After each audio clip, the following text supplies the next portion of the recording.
Bienvenidos a un episodio más de tu canal preferido, Otra Ruta. Y en esta ocasión vamos a hacer algo completamente diferente a lo que hacemos.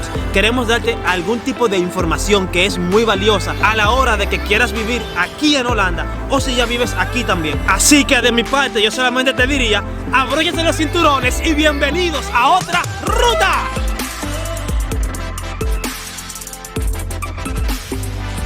Conseguir casa en Holanda es fácil, pero también puede ser difícil. Es fácil porque cuando estás en el sistema, lo que haces es que te inscribes en las instancias que te proveen de una casa de nivel social o de nivel económico más alto. Y entonces aquí lo que tienes que estar es un tiempo inscrito para poder que te den una casa a la que tienes que estar reaccionando cada semana. Es difícil porque cuando estás inscrito acá, no te sale de la noche a la mañana, te sale al número que te hayas inscrito y que tanto reacciones cada semana. O sea, si te inscribiste hace 5 años atrás, tienes que haber estado reaccionando todos estos 5 años, ganar tiempo de espera para poder caer en el sistema de que te empiecen a decir, sí señora, ya eres la número 12, ya eres la número 10, ya eres la número 1. Y si en caso tal de que eres la número 12, tienes que esperar que 11 personas digan que no a la casa que a ti te gustó para que tú quedes seleccionado para esa propiedad. Entonces en ese sistema es fácil de inscribirse, es fácil de que te la den, pero cuando ya has ganado el tiempo apropiado para que te den la casa, según también la ciudad en la que la estés pidiendo, por supuesto. Y otra manera es que tengas una casa por tus propios medios a nivel particular. ¿Qué tiempo tengo que esperar para conseguir una casa social?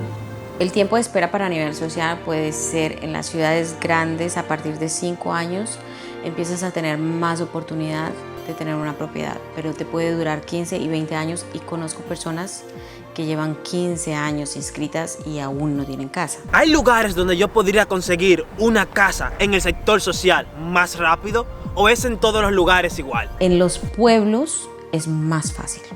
En toda la parte que sea lejana a donde está la parte cosmopolitan del trabajo, de las industrias, y esto es mucho más fácil. Pero claro, si tú trabajas en Ámsterdam, por ejemplo, y tienes que coger un transporte público y te demoras 1 hora, hora y media a llegar a tu casa todos los días, son de 2 horas a 3 horas que te demoras en volver a tu casa y ir y volver todos los días de trabajo. Entonces las personas no van a optar muy fácil por vivir en estos lugares y prefieren pagar un alquiler más costoso en la ciudad o sus alrededores que en el pueblo. Pero cuando las personas deciden ir a vivir al pueblo, esos son los riesgos que tienen, pero también tienen una casa mucho más grande, de pronto más bonita, mucho más nueva y súper rápido. La verdad es que es bastante rápido tener una casa a las afueras de las ciudades grandes. Las diferentes maneras de conseguir casa acá en Holanda son 2, prácticamente. Solamente tienes las casas de ingresos sociales y las casas de ingresos libres. Tienes que tener una casa de ingreso social solamente cuando ganas hasta 40.000 euros con 24 anuales. Tienes derecho a una casa de ingreso social. Y estas casas son de un alquiler de aproximadamente 751 euros para el 2021. Desde 752 ya caes en una casa de ingreso libre. Y esto es cuando tienes un ingreso mayor a 40.024 euros anuales.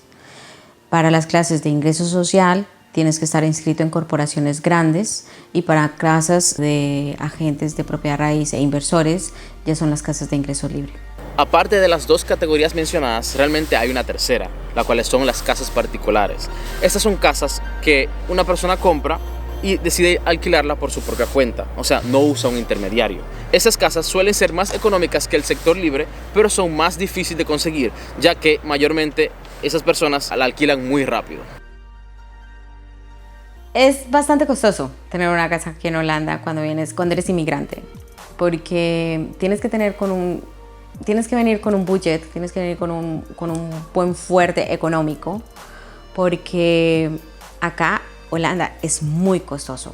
a nivel financiero. Hay personas que se van al mercado negro y hay otras personas que se van a la ruta normal, que es vía los agentes de propiedad raíz, que es lo que recomiendo, aunque al comienzo sea costoso, es menos riesgoso. Hay personas que se vienen acá a emigrar, que inmigran a Holanda y que ya vienen con un trabajo o que vienen a conseguir o que ya tienen un plan de qué es lo que vienen aquí a hacer económicamente para poder dar el gusto de tener este nivel de vida tan alto.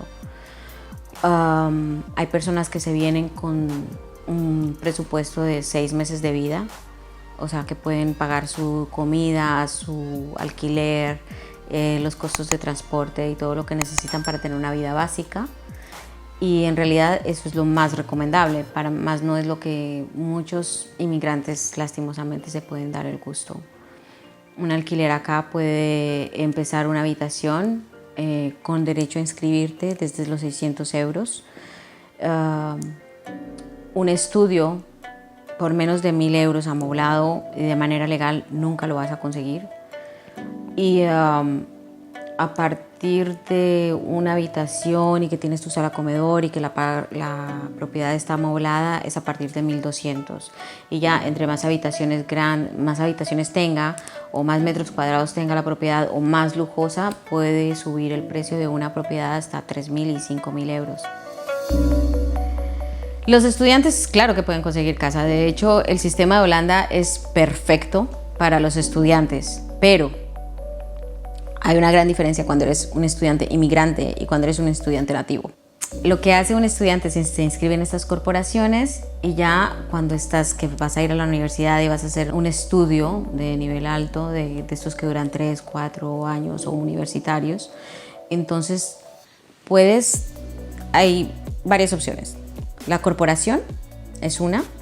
Y luego hay varias corporaciones que están unidas a tu universidad, a tu colegio de HBO o a la UvA, acá se llama, y el Hogeschool de Ámsterdam, la escuela, sí, que están conectadas con la Escuela Alta de Ámsterdam, el Hogeschool de Ámsterdam o a la Universidad de Ámsterdam o de otras grandes ciudades. Y estos son campamentos estudiantiles en los que son edificios gigantes y lo que tienes un estudio de aproximadamente 16 metros cuadrados.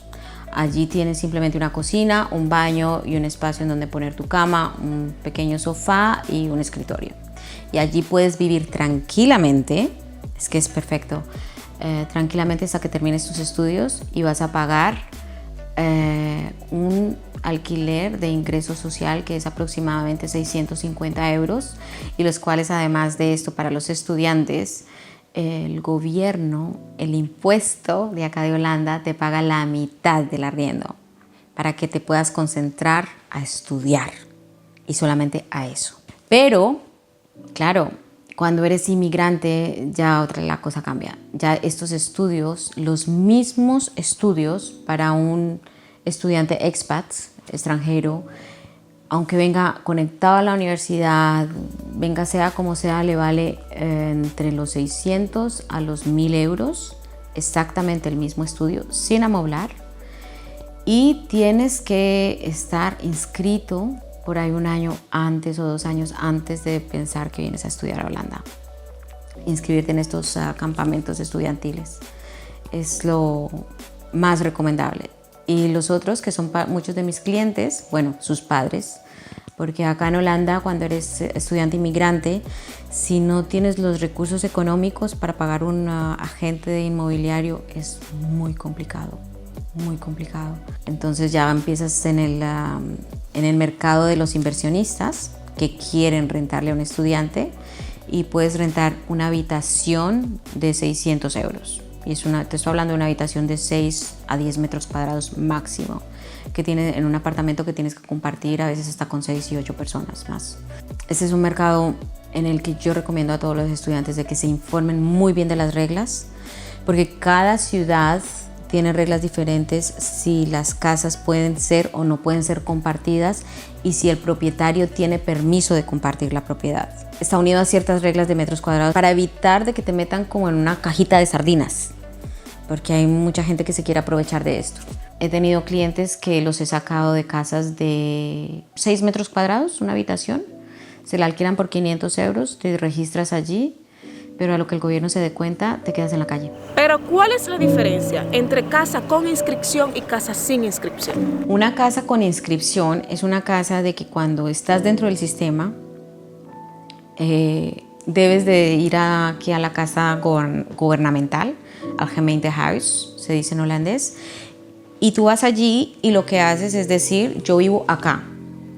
Esta es mi dirección, si me necesitan, aquí me pueden encontrar.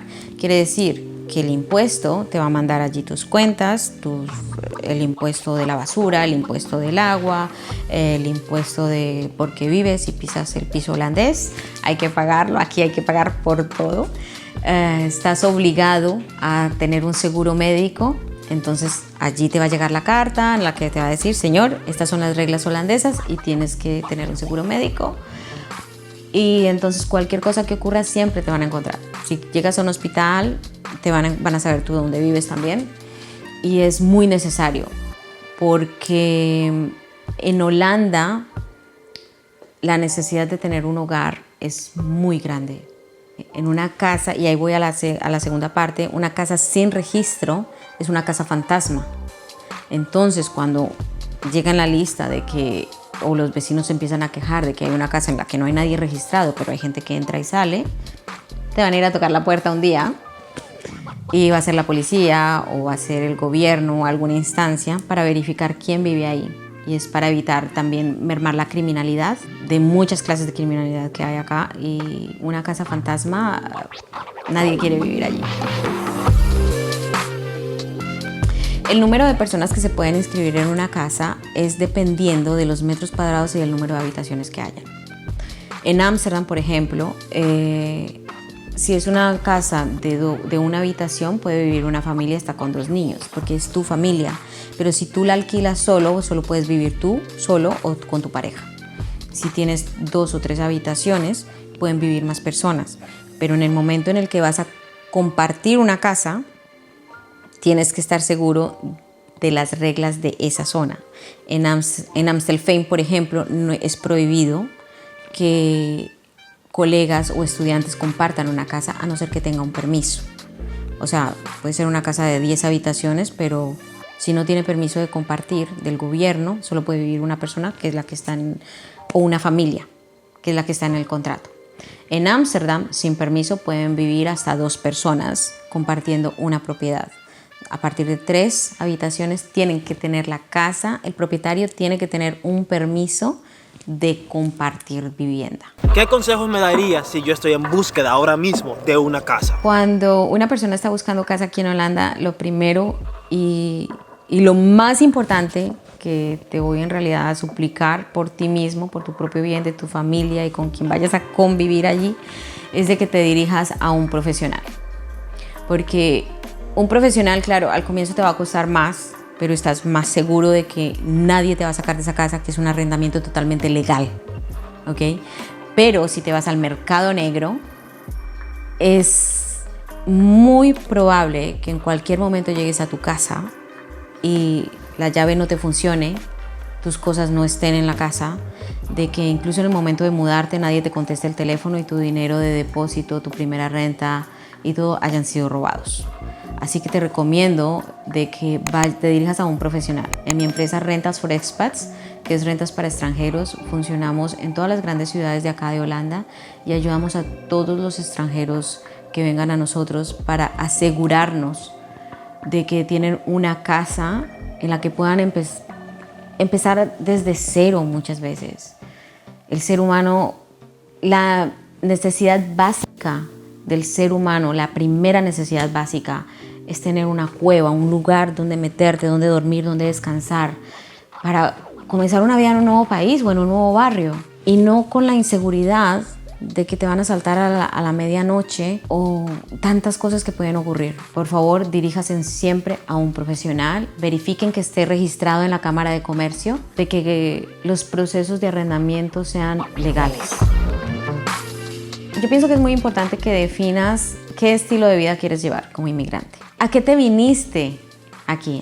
¿Por qué dejaste tu hogar? Que valga la pena el sacrificio, a nivel social y a nivel familiar y sobre todo a ti como persona, ¿no? De que nunca olvides de dónde llegaste y por qué llegaste aquí.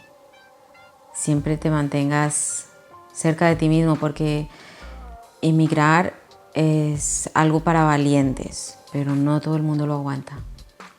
Principalmente, rodéate de personas que te ayuden a llegar a un nivel más alto del que tú mismo te puedes llegar a imaginar. Y, ahora que me acuerdo, súper importante, aprende el idioma. Aprende el idioma donde sea que hayas inmigrado. Porque si no te vas a isolar y te vas a meter en una cápsula de la que no vas a salir después y todo se te va a hacer normal. Y así para eso no emigraste. Emigraste para tener una vida mejor. Como acaban de escuchar, es importante aprender el idioma. El decirlo así suena fácil, pero ¿realmente es tan difícil como dicen? Sí se puede aprender, simplemente hay que saber encontrar el camino del aprendizaje, tu camino de aprendizaje, porque la ruta de aprendizaje para una persona no es igual para todo el mundo. Yo digo siempre, nada es difícil en el mundo. Querer es poder. Y si tú te pones para esto, todo es posible. Claro, si uno es un nivel universitario, tiene un don, quizás un poquito más fácil que para alguien que quizá hizo solamente primaria, pero yo digo de verdad, querer es poder. Yo he visto gente aquí con nivel universitario sin ganas de estudiar, no fui nada bien, y gente con nivel primaria que tenía pocas capacidades, pero un deseo y lograron excelentes resultados. Entonces yo digo siempre, nada en este mundo es imposible. Si tú quieres algo, tú puedes lograrlo y nada es difícil. Verdaderamente aquí no solo se habla el holandés, sino también el inglés. Por eso muchas personas se dice que el holandés no se necesita, pero dime tú la realidad de todo esto.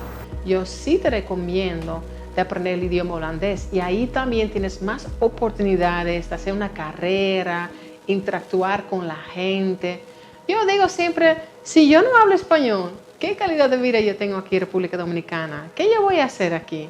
Yo dependo de todas las cosas de mi esposo, ¿entiendes? Entonces, yo creo que es muy importante y también demostrar interés en el país donde tú vives. Por ejemplo, yo siempre quiero conocer aquí en República Dominicana también. Eso me encanta, conocer y saber más cosas de este país. Entonces, tú aprendiendo el idioma es sumamente importante para ti y para tú vivir feliz también en un país y integrarte bien. A lo mejor tendrás muchas oportunidades si hablas inglés, si hablas otro idioma, pero si no hablas holandés, se te pueden cerrar muchas puertas por ello. Los métodos que utilizan de aprendizaje en las escuelas es lo que podemos llamar un método de inmersión. Inmersión significa que desde el principio te tienes que sumergir en el aprendizaje del holandés y que todo, absolutamente todo lo que vas a aprender va a ser en holandés. Eso funciona para algunas, funciona para los niños, funciona para los jóvenes, pero cuando se trata de adultos es un poquito más difícil. ¿Por qué? Porque ese método de inmersión requiere una dedicación exclusiva e intensiva. Y no todo el mundo lo puede hacer. Mi método es explicarte y enseñarte el holandés desde el español. Pero yo también tengo estudiantes que dicen que no les gusta porque quieren aprender holandés desde el holandés. Es otro método. Y también me gusta mucho utilizar ejemplos muy sencillos, muy esenciales. Pero todo depende de lo que tú estás buscando. Porque depende, por ejemplo, si tú estás buscando un curso escrito, un curso de conversación, si está enfocado en integración. Cada escuela, cada libro tiene su propio método, entonces depende un poquito cómo a ti te gustan las cosas y qué es tu meta, por supuesto. Muchas veces nosotros, los latinoamericanos, nos quejamos bastante sobre este idioma, que es difícil, que la pronunciación es... ¿Qué es exactamente lo que hace el holandés un idioma tan complicado? Explícamelo. Porque, por ejemplo, lo que a mí me encanta explicar a mis estudiantes es las conexiones entre todos los asuntos, temas gramaticales. Porque todo es un truco en el idioma. En holandés todo está relacionado, conectado. Y si tú desde el principio entiendes las conexiones, tú vas a volar y tú vas a gozar, porque todo está relacionado. Y también, por ejemplo, con la pronunciación, yo siempre intento de explicar por qué la pronunciación es así. Porque si tú entiendes por qué, es también más fácil de hacerlo bien. Entonces, yo intento explicar, por ejemplo, en mi clase esas cosas de una forma muy sencilla, muy ilustrativa. y todo español, por supuesto. Y si tú entiendes, tenemos que tener una buena zapata, vamos a decir, una buena base. Y si tú captas esto, no es difícil, pero tu base tiene que estar bien. En la experiencia que yo tengo, nosotros tenemos muchos problemas con lo que llaman la pronunciación, el Aussprache. ¿Por qué? Porque nosotros, yo digo, esto es una caja de resonancia. La garganta, las cuerdas vocales, todo este aparato vocal, eso es una caja de resonancia. Nosotros no utilizamos todo este aparato vocal. Nuestros sonidos en español son muy suaves. Nosotros no hablamos desde el fondo de la garganta, utilizamos muy poco esto, mientras que el holandés es la antítesis. El holandés sale desde aquí. Entonces, yo pongo siempre un ejemplo que es con la letra W. Nosotros le decimos la W, en otros países le dicen W. En principio yo pensaba que la W era como una B, como la B de Venezuela. Venezuela, water, wachten. Y una vez estaba trabajando con una señora holandesa y yo le dije, ik wacht op je, o sea, yo espero por ti. Y la señora se me quedó mirando y me dijo, wacht, y lo repitió, y yo sabía que lo estaba diciendo mal, pero no tenía ni la más mínima idea de por qué estaba mal. Después aprendí que hasta una letra que en principio parecía sencilla, que nosotros la decimos así suave, normal, water, water, water, water no es water. Tienes que colocar Wolfentanden, los dientes de arriba, under lippen, aquí en los labios de abajo.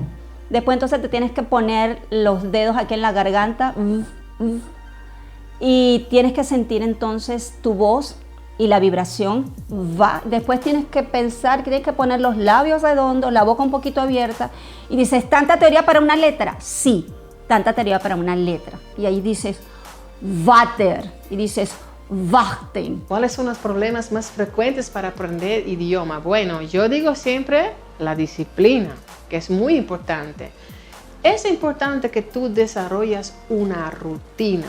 Porque si tú te acostumbras a hacer todos los días distintas cosas al mismo tiempo, va a fluir más, es más fácil. Entonces, disciplina, querer es poder. Ponte para eso, deja de hablar. Y muy importante, de poner metas también. Entonces, es importante para tener metas que tú también haces un plan. Porque una meta, sin un plan, tú no estás haciendo nada. Tú puedes decir, bueno, yo quiero aprender holandés. Bien, pero ¿cómo tú lo vas a hacer? Vas a poner en acción, vamos a buscar una escuela, voy a ahorrar algo de dinero para pagar las clases, cuando yo puedo ir a la escuela, entonces tú tienes que hacer un plan y ponerte para esto. Eso es muy importante. Y también, como yo estaba diciendo ya, tienes que practicar mucho. Buscar gente para hablar, invita a un holandés para tomar un cafecito. Holandeses le encantan. Ok, quizás es un poquito difícil ahora con la pandemia y puedes hacer quizás una visita digital. Pero querer es ponerlo en práctica y hacerlo. Eso es muy importante, no es nada difícil. Y otra cosa, si tú piensas que es difícil, eso es también lo que tú vas a encontrar. Si dices, ay no, pero yo no puedo, y todo difícil, eso es lo que tú también vas a encontrar. Por eso es siempre importante de tener la mente positiva y echar para adelante y pensar, yo sí puedo, si los demás pueden, yo también puedo. Y tú verás también que tú vas a poder. Hay muchas escuelas. Pero también hay como bibliotecas. Tú puedes aprender holandés en una biblioteca porque en las bibliotecas mayormente hay voluntarios que dan cursos de holandés. Quizá no en un nivel muy alto, pero sí hay, no cuesta nada. Hay muchísimas propuestas de profesores particulares holandeses que hablan español también. Hay muchísimas academias. Si vas a estudiar por una academia con un préstamo de dúo, tienes que buscar la lista de escuelas que estén acreditadas. Y también a través del municipio, del ayuntamiento, de gemeente, también siempre hay voluntarios. Por ejemplo, hay un sistema que se llama Taalmaatje. Es un voluntario que te puede ayudar y una vez por semana, por ejemplo, va a dar una vuelta contigo y practica el holandés. Entonces hay diferentes cosas que tú puedes hacer. Y por supuesto hoy día el internet. Muchas veces para elegir una escuela hay muchísimos factores que dejamos al aire libre. Así que cuéntame, ¿cuáles son esas cosas que tengo que tomar en cuenta a la hora de escoger una escuela para aprender el holandés? es importante hacer un inventario. ¿Qué escuelas hay? Por ejemplo, si se trata de integración, tú puedes ir en el sitio web del gobierno, www.inburger.nl, y ahí tú puedes ver cuáles escuelas hay cerca de ti.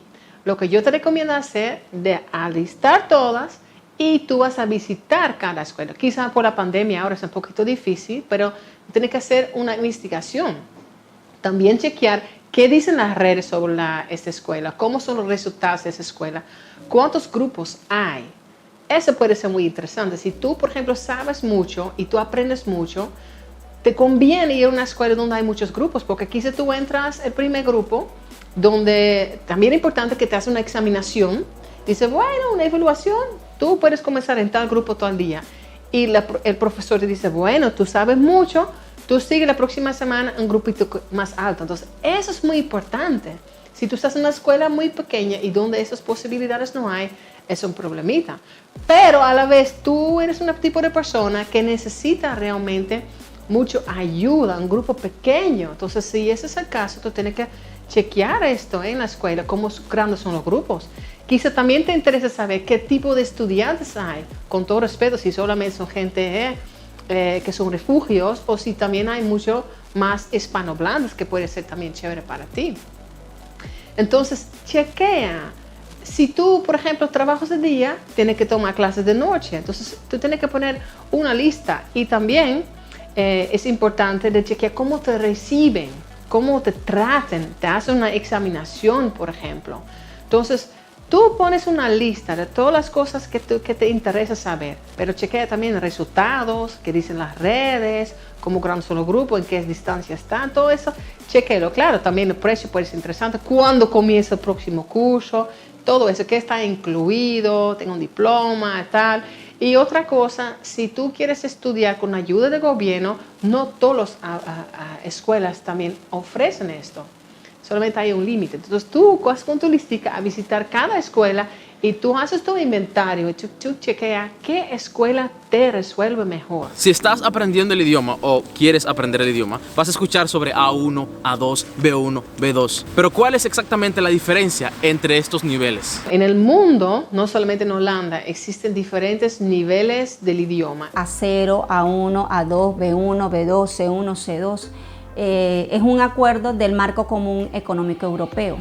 El A0 es beginner, lo que llaman principiante. El A1, ese es el nivel, el examen que la gente que vive fuera de Europa, que tiene su pareja en Holanda, el examen que tiene que pasar, el examen de integración cívica que tiene que presentar en la Embajada de Holanda en su propio país, ese es el nivel A1. Mayormente la A1 no se presenta así con el gobierno en Holanda. Claro, hay escuelas en Holanda, por supuesto, que dan el nivel de holandés A1 y hacen sus propias examinaciones, pero el nivel del gobierno, vamos a decir, la A1 oficial, eso se presenta afuera de Holanda, en la Embajada de Holanda en tu propio país. Es el nivel que te permite interactuar de forma básica. Saludos, goedemorgen, goedemiddag, identificar las partes del día, los días de la semana, la hora, vocabulario. El vocabulario que deberías tener para el A1 es un promedio de 1000 palabras. Y si tú estás en Holanda, en este momento todavía es así, para naturalizarse, tú necesitas el A2. Entonces ya es un poquito más avanzado. Mayormente la gente que llegan a Holanda con su A1, el gobierno da 3 años para tú lograr el examen A2, para que tú puedas naturalizarte. Pero ellos van a cambiar eso porque el nivel europeo, el nivel de idioma para naturalización es el B1. En el A1 tienes un promedio de 1000 palabras requeridas en vocabulario. En el A2 tienes el doble, 2000 palabras de vocabulario. En el B1 deberías manejar 5000 palabras de vocabulario y un nivel de gramática mucho más complejo. También ese nivel que tú tienes que tener para tú poder hacer una carrera en Holanda, porque con A2 en tu bolsillo no puedes hacer una carrera, o sea, no puedes ir a una escuela para aprender una profesión, por ejemplo. Para eso tú necesitas el B1, y si tú lograste el B2, es también posible de tú entrar a una universidad, hacer una carrera desde el holandés. Con B1 puedes ser desde el inglés, con B2 puedes hacer una carrera en holandés. Y el nivel C1, C2 son realmente los niveles que hablan nativos, dependiendo de sus capacidades. C2 es más la gente que tiene mucha facilidad con idiomas, también cosas más complicadas del idioma, pero C1, C2 es realmente como hablan los nativos. Entonces esos son realmente los niveles internacionales. Entonces la gente a veces me dice A1, A2, A3, A4, no, así no es. Es A1, A2, B1, B2 y C1, C2. Si tú quieres de verdad aprender holandés, ¿qué es tu excusa? Ponte para esto. Claro, tú tienes que pensar que si el momento está bien, porque quizá tú estás por mudarte o hay una circunstancia en tu vida que no conviene, resuelve, pero prográmate. Es muy importante el tema del inburgering porque nos va a permitir no solo integrarnos a la sociedad, sino que nos va a permitir ser independientes. Y pon una meta también, una meta alcanzable, que es también muy importante. Y haz un plan, porque recuerda, una meta sin plan, tú no estás en nada. Entonces, querer es poder, y si las demás personas pueden, tú también puedes. Lo bueno de todo esto es que mientras más dominas el idioma, más fácil es el conseguir el trabajo. Pero la pregunta aquí es, ¿cuáles son esos requisitos que te piden para tener un trabajo aquí en Holanda? ¿O qué tan difícil es conseguir aquí un trabajo? Eso también depende de qué clase de trabajo estás buscando, pero una cosa que te puedo decir que Holanda, la gente hace muchos, pone los empleos en el banco de los vacaturas, de los job sites, como se dice. Y por ejemplo, recomiendo a Indeed. Indeed es una página de web donde más del 50% se está usando para conseguir trabajo. Y lo bueno es que Indeed no es solamente para gente que tiene académico, es para muchas clases de trabajo. Y depende qué es lo que tú estás buscando, porque hay muchas cosas que están especializados en lo que está buscando. Por ejemplo, si algo técnico, hay una agencia de trabajo que es técnico. Si tienes algo profesional, algo académico, tú puedes, por ejemplo, poner un perfil en LinkedIn, que es muy usado aquí en Holanda. Yo diría que sí, porque yo he visto muchas personas que no tienen un diploma o no tienen una cierta capacidad para un trabajo X donde se necesitan ciertos requisitos, y he visto que han logrado tener un trabajo. Y yo creo que una de las cosas más importantes es ser responsable, cumplir con las citas que tú haces, y si tienes referencias, puede ser un trabajo de limpieza o puede ser un trabajo técnico, siempre y cuando tú cumples con lo básico, es cumplir con tu palabra. Yo creo que hay muchas oportunidades aquí en Holanda. Cuéntanos cuál es la diferencia entre trabajar para una compañía directamente o a través de una agencia de trabajo. La diferencia entre una agencia de trabajo y la compañía directo es que la compañía está buscando personas, no está buscando personas para ayudarles a conseguir el trabajo. Lo que hace una agencia de trabajo es que ellos tienen muchos contactos con diferentes negocios, con diferentes oficinas. Ellos hacen el match entre la persona que está buscando y los vacaturas que hay. Y lo bueno es que si tú, por ejemplo, estás buscando trabajo, yo te recomendaría ir a una agencia de trabajo, porque tú puedes ir donde ellos pueden ayudarte a ti conseguir el trabajo. Lo que ellos hacen también, ellos te dan ayuda con solicitar, ellos te ayudan también con el currículum, ellos también, yo conozco muchas agencias de trabajo que tú puedes ir directamente a trabajar el día siguiente sin tener una solicitud. Entonces ellos son responsables de cumplir los requisitos de la compañía sin la compañía tener el contacto directo con el empleado. La diferencia entre tener un trabajo directamente de una compañía y trabajar a través de una agencia de empleo es que, ¿qué te digo? Hay ciertos contras y ciertos que son pro. Entonces, lo que son contra, por ejemplo, es que tú no tienes todos los requisitos que una persona sí tiene que está trabajando directamente en el contrato. Pero también lo que mucha gente no sabe es que como trabajador a través de una agencia agencia de trabajo, tú tienes más privilegios de lo que mucha gente piensa. Por ejemplo, tú tienes el mismo salario. Hay una ley que está en Holanda que tú tienes que tener el mismo salario, los gastos del transporte te lo tienen que pagar, también si tú trabajas de noche, ¿cómo se dice? Los toeslaguren, cosas así.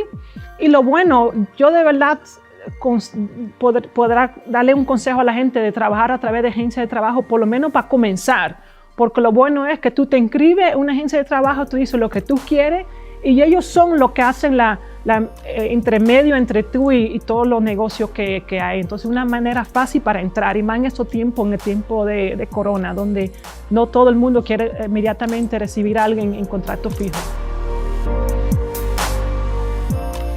Muchas personas tienen un pensamiento erróneo de trabajar a través de una agencia de trabajo, y lo que yo escucho mucho a menudo es que la persona piensa que te quitan cierto porcentaje del salario. Dice, no, pero la agencia de trabajo me va a quitar ciertas euros, vamos a decir, pero sepa y tenlo por seguro que hay una ley que has puesto y es Equal Pay, y eso significa que la persona que está trabajando directamente en la compañía y la que está trabajando a través de la agencia de trabajo tienen el derecho de ganar lo mismo.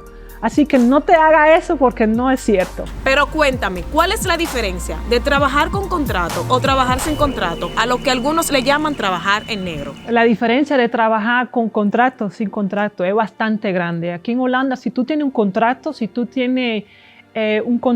tienes mucho más privilegio. Por ejemplo, cuando te enfermas, cuando vas de vacaciones, recibe tu vakantiegeld, son 8% del salario del año, tú recibes. Si te cae, por ejemplo, en el trabajo, tiene un accidente en el trabajo, estas cosas son aseguradas. Y también vas mucho más allá de lo que muchas personas piensan. Para comprar una casa, tú necesitas un contrato para que la referencia de que tú puedes pagar la hipoteca. Esas son las cosas buenas. Lo malo de tener un contrato es que tú tienes que pagar impuestos. Y aquí en Holanda tú tienes que pagar, depende de lo que tú ganas, pero si tú ganas más de 20.000 euros al año, tú tienes que pagar como 40% del impuesto. Y esas son las cosas que es un poco menos agradable. Con un contrato de 0 horas tienes obligaciones, tú tienes que estar dispuesto a la hora que ellos te van a llamar. Y el jefe tuyo, la compañía, contigo no tienes tantas obligaciones. Pero hay algo importante de saber que el año pasado, al comienzo de 2020, se inició una nueva ley, Arbeidsmarkt in Balans, y la persona que tiene un contrato con 0 horas, desde ese momento tiene muchas más privilegios. Por ejemplo, ellos tienen que decirte, aunque sea 4 días antes de que tú vas a trabajar tal y tal día. Y si tú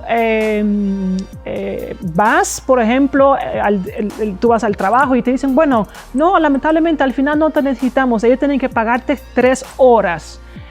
Y también, si tú tienes una cierta temporada trabajando, tú tienes más requisitos. Y antes el contrato con 0 horas no era tan interesante. Ahora el empleado tiene más derechos. Pero verdaderamente no todo el mundo tiene un diploma. En ese caso, ¿qué tú me aconsejarías? Yo te puedo dar un consejo de buscarte un trabajo que se pueda hacer con las manos. Y hay también agencia de trabajo que está especializado en eso. Buscar también personas que tú conoces y que alguien te haga una referencia de ti. Aquí es muy importante aquí en Holanda de que tú seas puntual, que seas responsable, que tú sí seas así.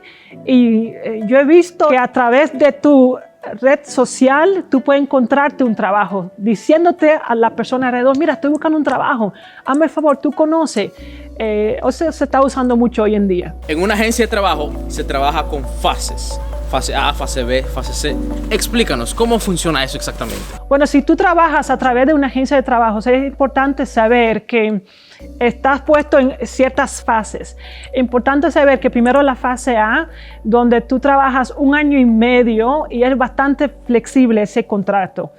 El año pasado, en esta fase, añadieron algo muy importante que después de 13 meses trabajando, ellos tienen que darte obligatoriamente las horas que estabas trabajando durante esos 13 meses, tienen que seguir dándote esas horas. Por ejemplo, si tú trabajaste 20 horas semanal, después de 13 meses, ellos tienen que darte esa garantía de esas horas. El contrato sigue, el fase A sigue, pero tú tienes más garantías en tus horas. Está incluyendo las horas de vacaciones, si estabas enfermas, esas horas están incluidas en las 20 horas. También después de 1 año y medio, tú vas para el fase B, y el fase B es donde tú recibes un contrato por una cierta temporada, con ciertas horas. También depende de las horas que había trabajado antes, ellos tienen que darte obligatoriamente un contrato con esas horas. Por ejemplo, si tú estabas trabajando 30 horas el año entero, aproximadamente, no te puede dar un contrato de 20 horas. Bueno, te lo pueden dar, pero tú lo tienes que rechazar porque en realidad tú tienes derecho de más.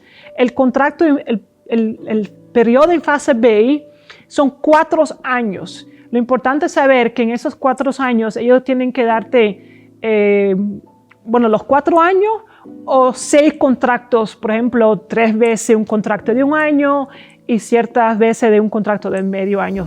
No más de 6 contratos, porque si el fase es 4 años, pero te dan cada vez un contrato de 1 mes, por ejemplo, ahora en el tiempo de corona, el contrato número 7 ya es un contrato fijo. No siempre que uno inicie trabajando para una compañía, uno empieza con un contrato fijo. Mayormente uno empieza con un tiempo de prueba o un contrato temporal de horas. Aún así, es bueno que conozcas tus derechos. Si tú trabajas en una compañía directamente, el año pasado la ley cambió y es importante también saber que las leyes pueden cambiar. Ahora te estamos diciendo lo que está pasando ahora. Hoy en día tú puedes tener 3 contratos en una compañía. Después de esos 3 contratos, ellos tienen que darte un contrato fijo. Pero algo también que cambió es que con un contrato de 6 meses o menos, no te pueden dar un proof month, un proof period. Ese proof period no está incluido en el contrato. Los contratos que tú tienes directamente en las compañías, ellos tienen que decirte 1 mes antes, 4 semanas antes, si no te lo van a renovar. Porque al momento que no te lo dicen, que no te avisan con tiempo, tú tienes el derecho de tener el mismo contrato por el periodo que lo tenías después también. Depende del trabajo que está buscando, pero si está buscando un trabajo con ciertas diplomas que tiene, cierta graduación, te puede dar el consejo de ir a una agencia de trabajo o buscar en el internet.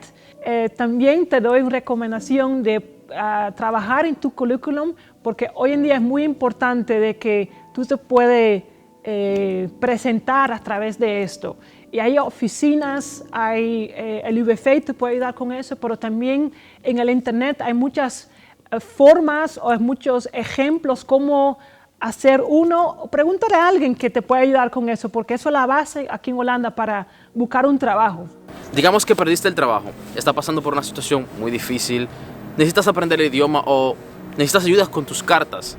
¿Qué tipo de ayuda ofrecen realmente aquí en Holanda? Hay ayuda para las madres solteras, para las familias que tienen bajos recursos. De taal leren, werk zoeken, maar ook zorgen dat je een goede woning krijgt. Maar daarnaast, als je wil werken aan je opleiding, zijn er ook heel veel mogelijkheden. Acabamos de escuchar de que Holanda ofrece muchas ayudas, pero si yo no hablo holandés, ¿cómo me podrán ayudar? No todas las instancias tienen traductores. Lo que aquí se usa mucho es que yo conozco a alguien, le pido el favor de que vaya conmigo a esta instancia y me traduzca. Algunas instancias que hablan español, pero que no, como que no abarcan con todo. O sea, no pueden ayudar a todo el mundo. Por eso es importante que se levanten jóvenes, me parece a mí, ¿no? Jóvenes latinos que sean estudiados acá y que se levanten y comiencen con proyectos para estas personas. En Holanda se ofrecen diferentes tipos de ayudas. Para dar una imagen más clara, decidimos dividirlas en categorías. La primera es ayuda financiera. Estas son ayudas para personas con bajos recursos. Por medio del Belastingdienst hay muchas ayudas que le dan a las familias que no tienen un salario bien alto. Por ejemplo, está esto que se llama el Kindgebonden Budget. Es una ayuda que es como para que los padres tengan un poquito más de libertad económica con los niños y no estén como tan ajustados. Esta es una ayuda que no se pide, automáticamente te la conceden ellos a ti cuando ven que tu salario reúne los requisitos necesarios para esto. Aparte de esto, te dan las otras ayudas que mencioné para la vivienda, para el seguro médico. Luego están las otras ayudas que puedes pedirle al ayuntamiento. Je hebt ook voorzieningen voor kinderen, zoals schoollierenvergoeding. En daarnaast heb je ook bijvoorbeeld als kinderen meer dan 3 zones moeten reizen, kan je ook als ouder aanvragen dat kinderen die kosten vergoed kunnen krijgen. Y hay un grupo de personas que no se pueden valer económicamente por sí mismos. Entonces, para eso hay una ayuda que generalmente, o sea, esa ayuda es algo como temporal, hasta que tú te puedas parar sobre tus pies y puedas independizarte económicamente. Esta ayuda se llama el BBB-uitkering y esta la puedes pedir en el ayuntamiento igual. Hay una lista de requisitos que tienes que vivir aquí en Holanda. Es algo obvio, tienes que tener, estar legal acá, tener más de 18 años, no tener ningún tipo de entrada o una entrada que no sea demasiado alta para que ellos te puedan como rellenar la parte que te hace falta. Y también lo más importante es que tienes que estar disponible a cooperar con ellos en búsqueda de un trabajo. Bueno, aquí dentro del ayuntamiento también hay muchas ayudas que las personas pueden pedir. Casi todos los ayuntamientos, lo que aquí llaman como un stadsdeel, tienen un loket de zorg. En este loket de zorg tú puedes ir y pedir muchas informaciones acerca de las ayudas que ellos tienen. Hay muchas ayudas que vienen automáticamente, como hay otras que tienes tú que aplicar para ellas. Aparte de la ayuda financiera, también te dan otros tipos de ayudas, como por ejemplo para tu desarrollo personal o para la integración al mismo país. Como por ejemplo, te ofrecen clases de computación, también te ayudan a leer cartas, o sea, hay un sinnúmero de ayudas. Op het gebied van taal heb je te maken met mensen die helemaal geen Nederlands kunnen praten. En je hebt ook mensen die bepaalde opleiding krijgen, zodat ze verder kunnen. Bijvoorbeeld bij Provorm geven we taallessen, waarbij je begint met de basis. Als je de basis kent, dan kan je vooruit. Want als je moet bellen met een instantie wil weten wie je bent, wat is je adres en je geboortedatum. Als je dat niet kan aangeven, dan praten ze niet meer met je. Dus de taal, vooral basis, es belangrijk. Si tienen varios hijos, bueno, el gobierno pensó en eso también y los niños pueden tomar un curso de computadora y cuando terminen el curso de computadora, que es algo también para ellos mismos, les regalan una computadora y aparte de eso también te regalan un bono para el internet. O sea, aquí hay muchas cosas. Pero hay personas que comienzan a caer en deudas. ¿Qué tipos de ayuda hay para estas personas? Voor wat betreft schulden, zorgen wij dat wij cliënt stabiliseren. Dat houdt in kaart brengen van de schulden, zorg dragen dat ze in contact treden met een bewindvoerder en via de bewindvoerder, deze pakt dan verder de schuld op. Ze bespreken dit met de rechter, met de MADI en daarna worden er ook misschien regelingen getroffen. Maar belangrijk is op tijd hulp vragen voor schuldenproblematiek. Je kan hulp vinden bij instanties zoals Provorm, dan praat je in eigen taal en we hebben ook contacten met bewindvoerder die dan verder de zaak oppakt. We laten het nooit liggen, maar we proberen samen met een bewind cliënten stabiliseren. Want als je een stabiel leven hebt, leef je ook met minder stress. Este fue el primer video de una serie acerca de todo lo que necesitas saber si vienes a vivir a Holanda. Así mismo es. Si tienes algún tipo de pregunta, no dudes en dejarnos un comentario aquí abajo. Pero si quieres hacerlo a través de un DM en Instagram, también puedes hacerlo. Envíanos un DM entonces a _ruta. Así mismo es, así que también no se te olvide lo que es suscribirte, dale like, compártelo, porque hay muchas personas que necesitan estas informaciones. Y nos vemos en la próxima ruta.